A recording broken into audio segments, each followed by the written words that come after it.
Hello and welcome to the Art of Online Marketing live show. So aren't tech difficulties so much fun? All right, so we got the camera up and running. I am live right now on Facebook and on Instagram at the same time. So we're gonna see how this is going. I actually have my phone where I'm going live on Instagram, and I have my laptop and webcam where I'm going live on Facebook. So super excited to be doing this now. I'm glad I'm not just a blank screen this time. Okay, so welcome to the Art of Online Marketing live show. My name is Denise Allison and I help you grow your business with social media and live video. So today we're going to be talking about 3 tips to get started with live video. So live video has been a buzz topic for the last couple of years. So I first started seeing live video pop into my newsfeed here and there a couple years ago, and I was amazed, I was curious, and I was also a little bit terrified by the thought of going live to people with no filters, no editing, and none of those things that make video a little bit more easier to digest for people like me who just don't really feel that comfortable just going off the cuff and going for it. So, but by now we're seeing tons of live videos. I'm definitely seeing tons of live videos come through my newsfeed every single day. So it's definitely caught on. It's definitely something that people are jumping on, and it's definitely something that people are paying attention to, because otherwise social media wouldn't be pushing it out there in front of us. So let me know in the comments if you have ever gone live before. Let me know with a quick yes or no in the comments. I'm looking forward to seeing what you all have to say. So today's video is sponsored by my brand new free resource, 5 live video secrets to building an engaged community. So this is for anybody who wants to use live video to grow their business. So attract a bigger audience, really connect with your audience, build real relationships, and attract the right customers for your business. So I'll be putting the link in the comments below for those of you who are watching on Facebook or some other platform. And if you're watching on Instagram, you can head over to the link in my bio to actually be able to get access to that. And another thing before we get into today's content is, if you are local this week, on Thursday, that's 2 days from now, on Thursday I will be doing a live workshop in Yarmouth, and that is called Schools in Social Media Marketing Essentials for Business. So that's a half-day workshop. I created it just for small business owners who want to use social media but are really frustrated by not quite knowing what to say, where to say it, and when to say it. So it's going to be a really interactive, a small group workshop. So I'm looking forward to seeing you there. There's still time to register. So if you are local and you've been thinking about it, there's still a few spaces, but don't wait much longer, because I mean, it's in 2 days from now. So you really should be getting on that now. So I'll put the link here below for you as well. All right, so let's move on to today's topic, which is three tips to get started with live video. Okay, so live video. Where should we begin with that? So I definitely never really pictured myself doing live video, let alone doing a whole series about it, or teaching a course about it. So when I first started with video in general, they were awful, they were terrible. So I was just getting into the world of marketing my business online, because I didn't want to be a consultant where I was driving all over the place to meet with people and be able to connect with people that way. I want to do it in a virtual way, and I really want to be able to put myself out there so that people could get to know me and not have to necessarily meet me face to face, but come as close as possible to doing that while being online. So when I was getting into this world of online marketing to market my business, people were recommending, they were saying, oh, you should be doing video. It's much better than a blog. It's much easier for people to see what you're doing. Videos get way more views than blogs get views or reads or whatever they're called for blog. So it's like, okay, great. I'm gonna do video, and it'll be great, and people are gonna love it, and it's gonna be easy. So yeah, easier said than done. So I had my friend come over to my house with his DSLR camera. He set it all up for me, and I went to town recording these videos. And okay, so I started to record these videos, and they were awful. I looked so uncomfortable. I was clearly like either reading a script or like racking my brain to remember exactly what the script said. I had no personality, and it was just really clear that that I was really uncomfortable, and no one was gonna buy anything from me. No one was gonna even watch these videos because they're so terrible, and it's just me like sitting there being like, welcome to my video, and then like remembering the next line. So they're just really awful. They weren't going to help me grow my business at all. I scrapped them really quickly. So like, nope, no video for me. That's not the way I'm going to go. I'll just have to think of some other way to do this. So that's the way that I went. But then live video came onto the scene. So Periscope was getting big.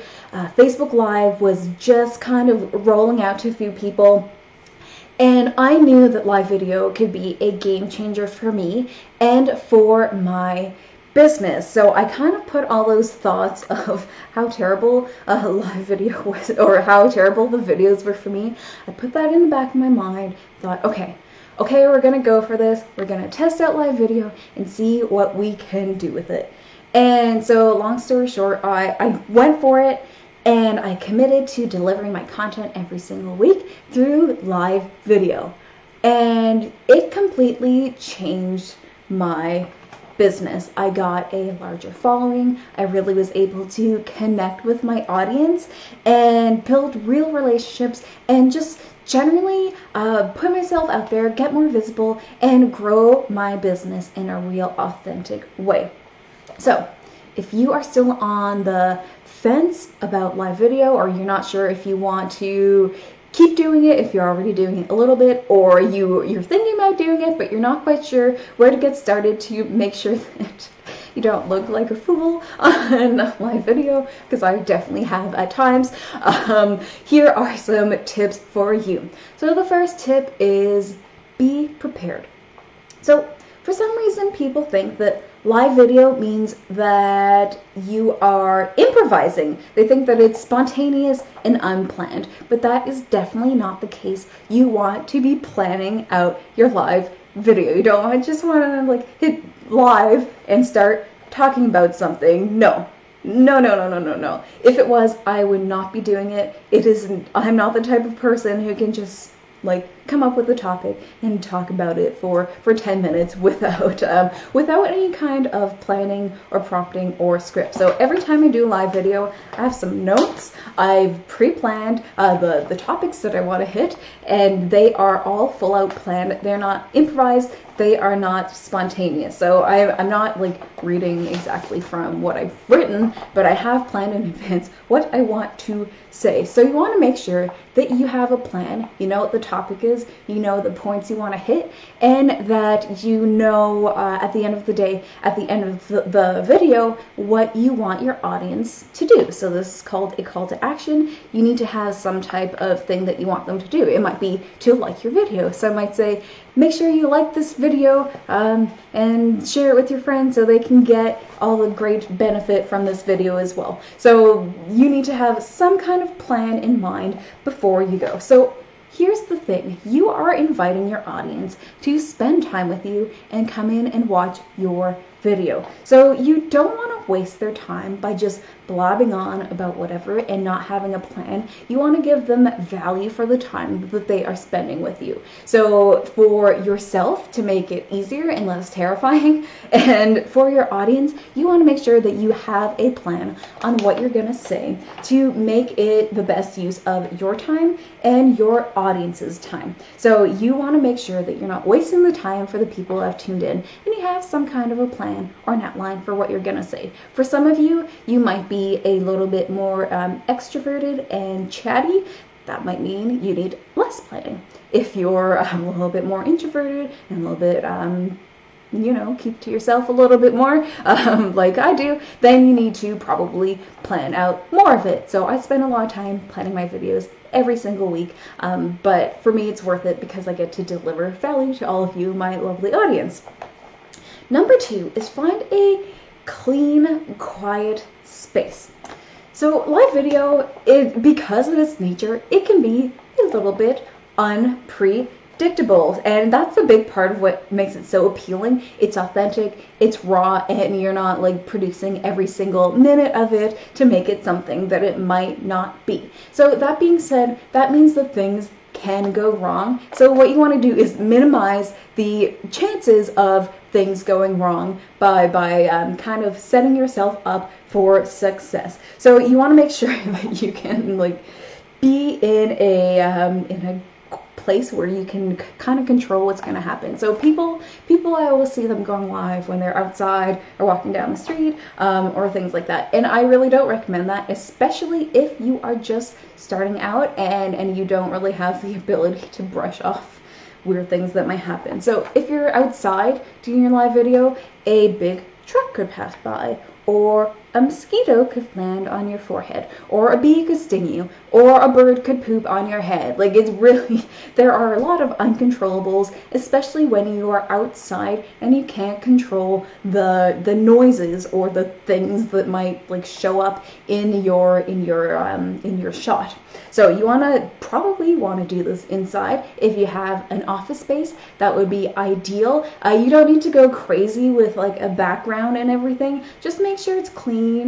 Make sure, I mean, it's like probably not like your bed in your bedroom, but just make sure it's clean. Office space is fine as long as it's not like papers and everything everywhere. But find a clean, quiet space. I have dedicated this as my space for going live. So every time I go live, as long as I am around my house, I'm not like traveling around the country, this is where I'm going to be going live. Every time I go live, I lock my cat in one of the rooms because she has proven to be a little bit naughty, and she comes and she cries and makes noises and gallops all around and just causes a whole like commotion that I don't want happening in my live videos. So I know that, so I put her in one of the rooms. She takes a little nap for the time being, and then she can go back to being kind of noisy and annoying later on.